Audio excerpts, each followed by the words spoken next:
Ineno Chuny Onagi TV.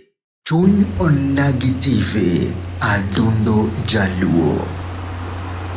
Machiegni kendo nyikora Mugi Ajwang', mae pod an ma atai e budho makare, an Betha Achieng' nyathi Kajulu. Chien kacha cha nanyisi maber ni nonego wabed gi wendo. To kaluwore ni wendo ni apiny mabor. Ndege mano nego bed no biro godo ne nigi leo moko matin, but gima duong' ni ochopo. Koro kiki weya abudh gi wendo kenda janeno mara, asai mondi donj koda e Facebook @Chuny Onagi TV. Adwa kelo ni jawer mar Injili. Kawuono bet aloko ni ganda matin nikech wafwenyo ni gimora mora mwatimo nyaka sani nyaka kuma wachope ni Nyasaye emomiyo wachopo kuma wantiere ni. To kata wendo marwa mondo mino wuothi mochop kuma koro antie kode studio sani en mana ng'uono kendo ono mar Jehova Nyasaye. To an be aneno ka Nyasaye timo maber Chuny Onagi kaendi wabedo gi horuok kendo warite nikech ne wasechike ni wabet kode kawuono. Ka okaketho saa wendo ni iluongo ni Mercy Adhiambo, to Mercy dendore ni Nyakost.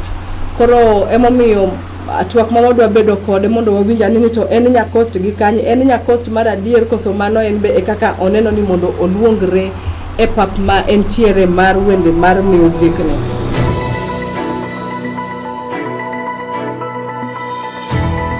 Ineno Chuny Onagi TV. Chuny Onagi TV. Adundo Jaluo.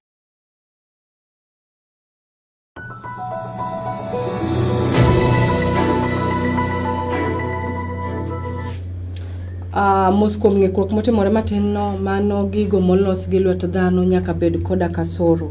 Koro pod an ema pod wadhi mana mbele kod budho makare. Ang'eni saa to osedhi ahinya nikech sani kang'iyo en saa 10:11. Aneno ka joneno magwa osechako donjo koda Chuny Onagi TV te. Aneno ka nitie kae Velma Ayieko, Jeff Nyakwar Pesa wacho ni asedonjo ka an Awasi Boda. Jeff erokamano kete mana kanyo, kiki kuod wiya osiepa, kiki weya gi wendo. Then an gi Boaz Makamarianga owacho ni asedonjo e chenro ka an Utoma Awendo sub county gi min ot mara Mercy Boaz. Erokamano ahinya kendo arwako u kabisa. Koro kadwa chako gi wendo, Mercy karibu. Mae iluongo ni Chuny Onagi, wadendore ni Adundo Jaluo. Koro donge dinyiswa ni to Mercy Onagi en ng'a? Kidendrie ne joneno mag Chuny Onagi ni to Mercy en ng'a? Mokwongo wajo mosrega ni opak ruoth. Amina. Koro kawa mokwongo iluonga ni Mercy Odhiambo. Iluonga ni Nyarkost. To dala wa wuon en Uyoma. Lakini Nyarkost jina imekuja tu kalure gi kaka dak obet gi kaka sedak na dak e piny Mombasa. Koro kana dak right now wawuok Kericho County. Koro kana an Kericho kono to Kiswahili kana donjo ne chanda. Emomiyo ne gichaka ni Nyarkost. Kiswahili ne chandi nyiso ni Nyikost kia Kiswahili koso alora mano chaki ni Nyarkost koso mano ini manineno mondi dendrigo kendi. Dhano no chaka makata mama no pingre kodgi sana kano biro katunguka ni Nyarkost. Na huyu anaitwa Mercy. Sisi tunajua Nyarkost nikech ka jolango ne wacho Kiswahili to ne upogre Kiswahili mana na wacho. Koro winjruok ne bedo matek. Koro mo jino wacho ni en ok en kata Nyaluo, ji mang'eny ok ong'e ni en Jaluo. Mano mana Nyarkost. To Mercy okiyango na maber ni in ng'a, nikech agombo nang'eni to imiyo manie ode in gi nyithindo nikech inyisa mana thuru iwacho ni Nyauyoma dong. Koro Nyauyoma ni moloko dak kanye to en gi family mare. An Nyauyoma to wuon nyithinda en Jasakwa Bondo. To an gi nyithinda 3. Koro Mercy ka ang'o momiyo iwacho ni nying mar Kost ni nobiro nikech kani dak Kericho, Kiswahili mane wacho nopogore gi ma jogo wacho. Emomiyo gimiyi nying mar Nyakost. To kaka ni kao nying no nade? Ang'o momiyo idonjo nyaka gi nying no nyaka e gospel kaendi, pod gospel pod iluongori mana ni Nyarkost? nyingno gimomiyo nodhi odonjo niluonga kamano to koro ng'eni kata mamwa ne biro wacho ni hapana musimuite hivyo, lakini ne ji luonga koro ne miyo ji direction mayot kech atiyo tich mar tweng'o koro ni idwaro fundi manyar coast ma mondo twang'ni koro kachako weto naketo wer YouTube ni Mercy Odhiambo to Mercy Odhiambo ni ng'ama nondike ni Adhiambo then koro ka ji ne dhi manyo to ne kelo shida koro anyiso adhi aloko tachicha ni wakete kata nyar coast mageyo nikech jomose promota kata jomose skuma songs ga gin jolang'o go. Yeah. Koro e gospel miwero ni igwero gospel ni in dada manie warruok kendo mowar koso iwero gospel ni en kako ala mitimo? Gospel awero nikech kachako wer kane warruok dong de beni dina ng'ena jawer dina wero secular chien kucha but afwenyo ni anyalo wer kane warruok koro mano wach manomiyo messages mane biro gi gospel. In gi higni adi warruok kata iyudo warruok ni higa mane? Higni manyalo kwano ni asewuotho gi warruok en like 7 years. 7 years? Yeah. Koro Mercy mane pok oyudo warruok gi Mercy masani oyudo warruok nigi pogruok mane? Nigi pogruok maduong'. Kaka mane? Mercy machon ne chal nade? Mercy machon en Mercy mane okoso nyathi mawuoyi to warruok Nyasaye notimo na mono mana yudo. Mercy machon en Mercy mane lelo kawuono en Mercy ma ok nyal dawo kata yanyo ng'ato. Koro nitie Mercy manyien ma nitie gik mang'eny ma warruok osemiyo neno. Yeah. Iwacho ni ne in gi nyithindo 3. Yeah. Manyiso ni nyithindi mokwongo ni nyithindo ma jowuoyi manyiri. Yeah, nitie nyithindo mane be nanyuolo to notho. Yeah. To ne gin nyiri. Koro koriwore gi mangima ariyo nitiere manyiri moko manosetho. Yeah. Koro warruok ochalo gima oloko dhoch. Omiyi gima ne onge ne piny ok nyal miyi. Yeah. Sama ninyuolo nyithindo to tho. Mano ne pok yudo warruok donge. Sama ninyuolo nyithindo to tho. Jaodi ne wachang'o to kata aluora mane intie. Sama wuoyo aluora kariwo osiepegi, kariwo wede. Nikech ne chal ka gima jachi nomiyi nying mar dhako ma jakisoni donge. Koro piny ne ni nang'o? First of all, nyathi mana kuongo nyuolo noto election violence en nanyuole kapok nadhi tedo. Koro be mane manokele wero Kenya to liya. Maese ni koro nobiro na chien kakalo ka kumbuka experience mana kalo back then. Then nyathi machielo to tho kane yoda koro mayo to idiere ka. But gik makamago nitie to nitie puonj mane gimiya. Yeah. Donge puonj go ema dagob mondo inyis joneno marwa nikech ing'eni sani nitiere ng'ama be kalo kuma ni kale. Koro kinyalo nyise ni kaka adhako mose iko nyithindo ni winjo nang'o to piny nikech bana sama ne nyisi ni piny wan go siepe to wan ga nyuola to wantiere gi jaodi ka no kawi nang'o nikech kinde duto an gi mang'eyo ni iyudo ni ka ot dhi marach to dhako ema rach. Koro kaka in kaka Mercy ni kadhe ang'o? Sama nyathina mokwongo notho rok tiko higni mang'eny kapok nayudo moro. Then kane dak nachako nyuolo nyiri to koro background nadong' nyaka inyis ng'ato ni nasega nyuolo nyako motho. Koro noneno ka gima ok anyal nyuolo wuoyi. Manitie gik mane odogo dhi otimo e dak kae ka nosek lose hope ni ok anyal nyuolo wuoyi. To kaka Nyasachwa en jang'uono nomiyo wuoyi kendo. Gik manotimo gin kaka mage? Nometo ni koso notimo? Yeah, nometo, nokawo kendo miyo man gi nyithindo madongo moingo meka. Ma jowuoyi koro? Manyiri, then tok mano kendo chako kendo man gi ma jowuoyi. Koro kaka Nyasaye nochako miya marano. Koro seche moko ka bet anyiso ga ji ni nitie wenda machon to usikate tamaa. Kodeure gima ng'ato kale kiny nobed maber. An awacho ga ni mbele ber. Yeah. Koro mama mano kendo ni pod nitie koso onge? Nitie achiel manitie mane nigi nyithindo. Nokendo mon mokadho achiel? Yeah. Nitie manitie to nitie maonge. Yeah. Okay, kaka iwero wend gospel, iwinjo nade ka in gi nyieki? Kaka koro dong' ine dhako maduong'? An second wife. Koro ine mane idhi to yudo ka moro nitie? Nadhi ayudo moro nitie. to tokano ema moko bocha ko moko bocha ko kuri minjo gani ka ngato kendi dhako mar ariyo to boga dhi kodhi ng'eni moko biro bas kaka nokelie kaka moko be biro koro gima nanyalo wacho ni nadhi ka ok nang'e wach Nyasaye koro king'e wach Nyasaye to kik itim makosa mar dhi bedo dhako mar ariyo dhako mar adek kik itim koro janeno marwa iwinjo ka Mercy temo wacho ni king'eyo wach Nyasaye to aneno ka oketo emphasis ni kata kapo ni kia wach Nyasaye to di gombo nyiso nyithindo manyiri ni kik ng'ato dhi e chuor ng'ato. Okay. Changamoto mage minene doho bing ni koro irewo ng'ato gi dichuo kata bed ni in dhako matin kamano. Okay, in gi warruok dhako mowar. Dong nitie seche moko ama be nitie seche moko ma chunyi bet malit mi yuaga ng'e. Aseyuago mang'eny. Koro chieng' moro ka sama nadonjo e gospel industry ka to nalamo Nyasaye chieng' moro to nyiso Nyasaye ni God why akale 1 2 3 to Nyasaye nonyisa ni wuoche mirwako ken wuoche ni. Koro mano katilang' manadi it will not change. Maiso ni nadhi adhi ndo amok mara. Koro right now an gi nyithindo but adang karito ni Nyasaye bro nyisa what to do next. Sani ka tiang' Nyasaye nyisi ni okay gima Nyasaye dwa nyisi ka tiang' Nyasaye nyisi ni ng'etni nitie kumoro inyalo wuok mondo idhi yud ng'etni no. Okanyalo wacho ni anyalo wuok but sa Nyasaye kochopo to gima bro timre sano bro mana biro ya.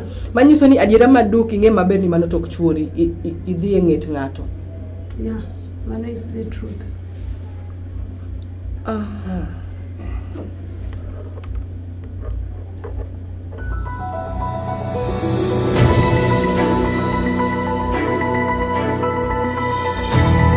Ineno Chuny Onagi TV. Chuny Onagi TV. Adundo Jaluo.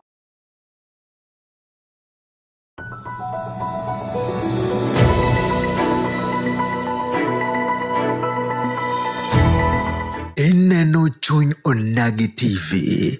Chuny Onagi TV. Adundo Jaluo.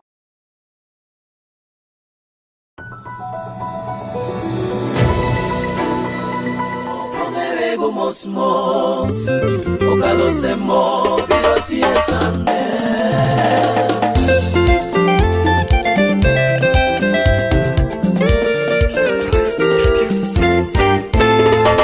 kalosemo yeso kalosemo okalosemo biroti esane okalosemo pongerego mos okalosemo biroti esane kalosemo yeso kalosemo okalosemo amina pokoloro simo okalosemo pongerego mos okalosemo biroti esane kalosemo ni biro luwo yao okalosemo biro loko ngimani okalosemo pongerego mos okalosemo biroti esane okalosemo yawamino okalosemo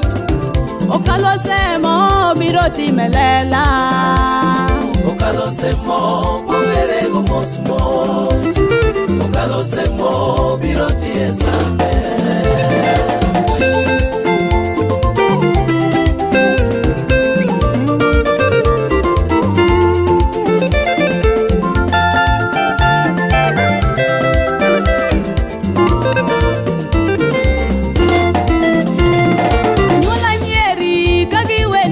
Deko okalosemo ni biro rondo wasigu okalosemo pongerego mos okalosemo biroti esane okalosemo ni pogolo kotije okalosemo ni pongerego mos okalosemo pongerego mos okalosemo biroti esane samodonjo ibiro yombo mbese okalosemo biro biro time lela.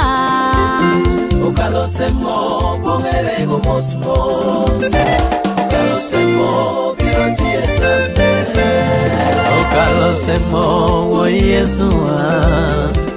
Okalo semo amina poko no sem kata ge jogwe. Okalo semo pongere go mos mos. Okalo semo biro tie sande. Eno tingo kifungu mar loche lwete. Gima wacho no timo dhano ok nyal kete kore. Yesu maruo okalo semo pongere go mos mos. Okalo semo biro tie sande. Dhano nyalo lokore maka ukente mwandu momi. Nyasa chwani eno siko pok no lokore ruwa. Okalo semo pongere go mos mos. Okalo semo biro tie sande. Yogwen nyalo wacho nyasache mano lamoni kanye. Antang'eyo samo biro gite ko maduong'. Okalo semo pongere go mos mos. Okalo semo biro tie sande. Dhano nyalo wuoyo kaka Yesu sekodeko. Kendo ginyalo koni mondo idhi ajuoga magonge teko ruodhwa ni. Okalo semo pongere go mos mos. Okalo semo biro tie sande.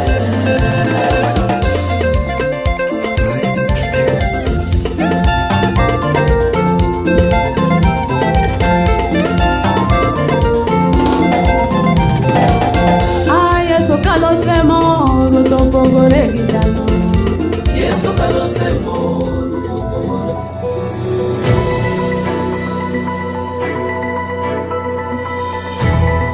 Ineno Chuny Onagi TV. Chuny Onagi TV. Adundo Jaluo.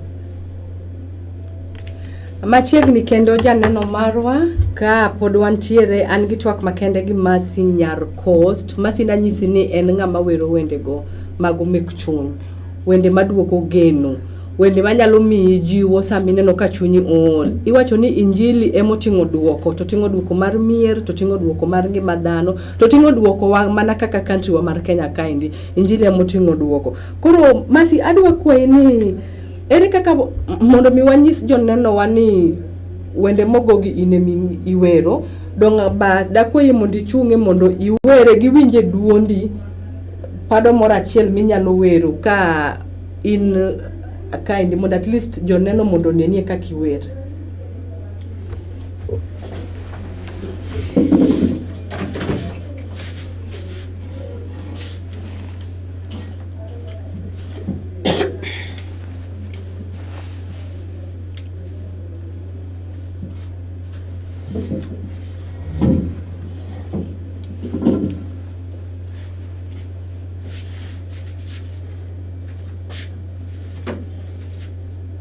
Chak wer mora mora miwinjo ga kiwero tiwinjo kata ka roho limi ka polo lor. Maka wero tawinjo ga karo lor. En wer mawacho mana muwero go iluongo ni jolweny. Jolweny uno kwang' gi mane kirugalo rukutrach kirugalo namarach. Yawa jomoko paro ni meli ber negi idho meli Titanic nolale kut. Jonaya uno idho mane koso idho feri kirugalo namarach. Yawa kionge Yesu ya mong'eny.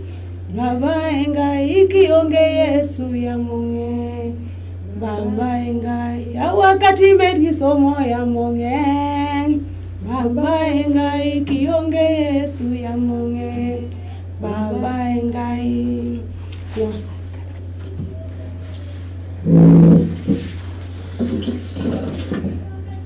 Mano wayudo ka Mercy Adhiambo oseweronwa kionge Yesu to yamo ng'eny donge. Kionge Yesu yamo ng'eny to wayudo ni Yesu ni engai. Kwang'iyo e muma kochacha kwa nyalo somo sigand Petro kane yamo nen jolupo donge kane yamo ywak mang'eny na to gi ywak ka giwacho ni mondo Yesu mondo chung mondo resgi to waneno ka Yesu nochung mokweyo nam kamano. Koro ng'eni atemo penjora ni dine bed ni Yesu onge dong nam ni dino dhi kodgi. onge wach janeno mara aneno ka Eric Owiwa ondiko kani osedonjo from Awendo Ombo Kwari. Eric arwaki ahinya mane antie godo iluongo ni Masi Adhiambo Nyakost. Koro Masi, kopogore gi wer to en ang'o kendo mitimo? Kopogore gi wer anatuyo molewo mirwako. Kopogore gi wer tini itwengo. Sebet industry kad twengo kanyo for the last 20 years. Koro wer to en mana mich moro ma Nyasaye nokelo na. Kalure yani kanya paro na chako wer ma serious sama ne gidhi election yani iluongo nang'owa elections wana wero biro na kana wer Nyasaye ni ka kinde chana kale masira to kaka piny chalo adak e Richo County Nyasaye chung'ie kodwa to Nyasaye nokelo na that song. E wer mar gospel kae kaka iwacho ni gimoro ka gimoro nigi berne to nigi rachne donge. Koro pek mage miseromo gode wuoth mar wer mar gospel? Wuoth mar gospel nitie pek mang'eny. First of all, the first volume mana kwongo timo nadhi record to ng'ama na record kuome nokogolo na wer in the right time mabe wende nago no delay biro after year. Koro kane gibiro after year to nobiro ka koro se delay ma message mana da chiwo no chalo ka gimo se expire. Koro another challenge bende promotion is another challenge. Studio maber bende is another challenge. Mondo mi igol wer makoro ji ne kaka koro sani joko nagi neno gi. Donge itiyo gi pesa mang'eny di nikech kaneno video ni taneno ka igolo wer e otende mabeyo, kuonde mabeyo, rwakruok aneno ka ber. Koro na dong diere nyiso joneno ni to pesa bedo mari koso nitiere support moro miyudo kumono? So far unge support maseyudo but ng'wono mar Nyasaye osedhi koda. Sama osewacho na dadhi timo song to Nyasaye kela ke yawo ga yore moko ti wende moko matimo ga tima kihono to ka Nyasaye oseloso ni video ni adhi golo kata this song adhi studio. Wer miya wero ni aneno video ne ka iwer nyaka gi jawer ni iwero ni ng'awa? Wuod Kingi. Koro kindi gi Wuod Kingi chalo nade? En ja kanisa maru koso ni kwaya mondo wuoge video ni? Okay, ja kanisa but sama nadwa timo that song to Nyasaye ni nyisa ni amanye ng'at moro mawuotho manyalo spread that message nikech nadwa wuoyo gi gospel artist gi joyal gi jower mag gospel. Koro nadwa ni owuok to nadwaro mondo wend ni ochop ne ji being ni an committed ng'ama nigi nyithindo. Koro wuoth ok ng'eny to Wuod Kingi gin joma timo road show gidhi e chokruoge mang'eny. Koro Nyasaye ni nyisa ni amanye ka do yie to watim kode to kana manye to nokotamore. No yie mar mondo mi okonyi. No yie mondo mi watim no wachako gi audio kaso wadhi video. Family ni okawo wende gi mag gospel nade? Gin kodi koso nitie joma be osekwedi ka wacho ni gospel gi kuma dhi terie onge? Teji mang'eny osenyisani kendo asekale lweny kaka nawero ni jolweny asekale lweny nyaka gi nyithiwa monyuolwa go. Mondo nikech gineno ni atimo tich kayiem nono wer onge gima osemiya to onge kuma bro tera. To chieng' moro kalamo Nyasaye kuom gik mana kare to Nyasaye nyisa ni dong gin miwacho ni jolweny ang' ni luongi nade ni jalweny ka ok lweny obetie. Koro nyaka lweny bedie eka kipindi giwango ni mar lamo panda mondo ekelo. Koro ok inyal bedo jalweny kok inyal loyo lweny. Koro lweny to osebetie. Asebedo gi lweny through anyuola kuonde maaye ti joma mor gi joma ok mor. But lweny ge mamiyo ng'ato medo lamo. Nyaka nichak wer nyaka sani nitiere kuma wer oseterie manok ipar ni nyalo chope koso nitiere kata joma wer osemiyo iriwo go mesa? Mana kaka mumondiko ni anami ichiem gi Kingi. Be nitiere kuma wer osechopie to en kaka kanye to jok magi miseromo godo mana nikech wero gospel? Wero gospel osemiya romo ose expose a lot, osemiya idho gorofi ni moko ma samoro na idho chien e piny Mombasa to kaka nyacha kwet koro pogore irwaki kaka jatich Nyasaye. At the same time lure be gi wer miwero nitie wenda moro awero gi dholang' mawacho ni endungu lechege ayuona weche kongoi Kongoi Kipchayat. Owacho ni kuom duto misetimo Jehova agoni mana ni erokamano. Gweno the first time mana perform e Jolang'o. To negi appreciate, to negi rwaka. Nachiemo gi bishops mowuok Nairobi, mowuok kuonde joma lich manokapana nyalo riwogo mesa, to nan 100 e diergi. Koro kamora mora mabete ga kata kama tiyo to gibiro, bishobe go biro kama tiyo, dhoni atiyo kamok lich, to jogo biro gi ng'uono maduong'. Wadwa miyo jatich Nyasaye ni tich. Koro gimiyaga because of wer. Yeah. Apart from romo gi jok manokipar ni nyalo romo godo, be nitiere kata kwang'iyo gospel kata gohangla, mane makelo yuto ahinya? Okanya wacho ni gospel onge gi yuto, to gimora mora kaki medo time kako bro kelo ni yuto. Kata jo angla manigi pesa kawuono kane gichako ne gionge go. To koro gospel mi the more mi medo time kaki medo time gitiyo ne Nyasaye kaki bete nyim Nyasachi. An gima ng'eni kaki bedo discipline nyim Nyasachi bro miyo dhoudi manolorre yaore. Yeah. Koro wantiere gi rawera moro gi janeno mamoro e chunyona gi kae, kata koro kumora mora ma nikech wach Nyasaye ten ga wach malandore, ma gombo no bed jawer kaka koro ijawer ni. To mijing'o mane minyalo miye kaka koro in sani? Mijing'o manyalo miye ni ka Nyasaye miyi wach, gimiduong' ni manyo message, to message ni lame Nyasaye, to Nyasaye wache ang'o. Koro ka Nyasaye miyi message, imanya yo minyalo golo go wach. Samoro nitie ng'ato mani kamoro ma message ni no dhi konyo. Janeno moro wacho na penji ni ya kugolo wende gospel, ikaw muma isomo koso inindo to Nyasaye oro ni wach no koso en ga nang'o? Nitie mana nindo tayudo, nitie mana agola muma. Nitie magole muma, nitie mana nindo tayudo. Bise bet gi wer kata mindiko wer to kapok itero kata studio to ng'ato kwalo wendi morikni, ng'ama nigi pesa morikni modhi mogolo wendi, bose timre ni? So far okan ga lot of friends ma share ga godo. Koro mano poko bedo na. Ina gigi kendi itimo gigi kien? Yeah, nitie wer mana golo to the studio to kana winjo ka ng'ato no golo to no chalo the same message. Koro na wacho ni gima duong' ni mara chato mara kata ka en mara no to twist koro kadwa boda.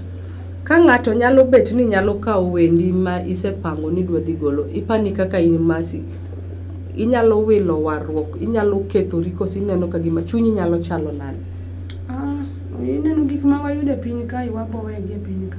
Koro warruok opogre gi gigi wayudo. Message be Nyasaye mo chiwo message pod bo chiwo moro. Yeah.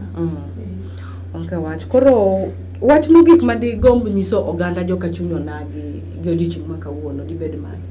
Wach kata weche manyalo nyisogi, especially sama wan goni gik mang'eny ji kale.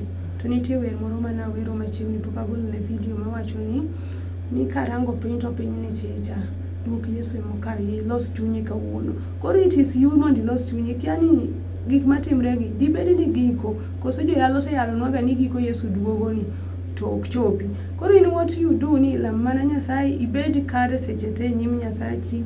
To an be imanya thumbega, nitie joma ng'eny ma ok ong'e thumbega, sana Nyanza kuji ok ong'eyo. Inyalo manya YouTube, inyalo manya Facebook, Masi Odhiambo. Masi Odhiambo. Masi Odhiambo, and atiyo gi spelling mar MA, nokotiyo gi ME.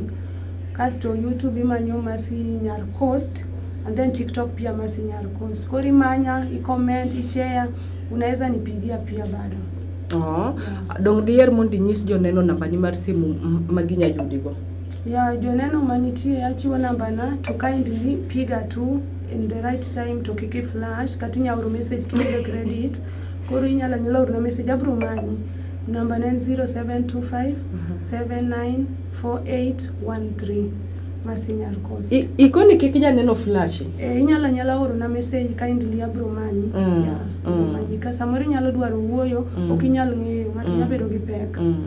Kech kama wanti tich Nyasaye nyaka wayalo. Asedhi e chokruoge mang'eny, samoro inena ga to king'e ni an. Koro inyalo wach moro wanya share.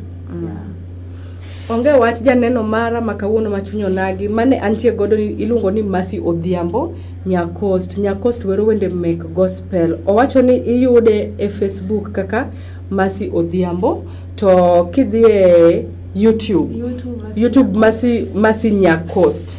Facebook Mercy Odhiambo, YouTube Mercy Nyakost, then TikTok be entiere kaka Mercy Nyakost.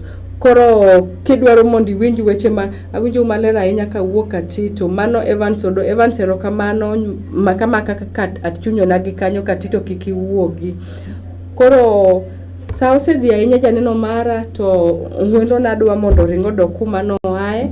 Agoni erokamano in mabisebedo koda chakre saa 8 nyaka koro sani wan gi saa 10 gi nyiriri maromo 39. Erokamano ahinya. An mana tayo wan Beth Achieng', dong warom kendo chieng' moro manyien ka Nyasaye opango. Mad Nyasach kwe dong kodu.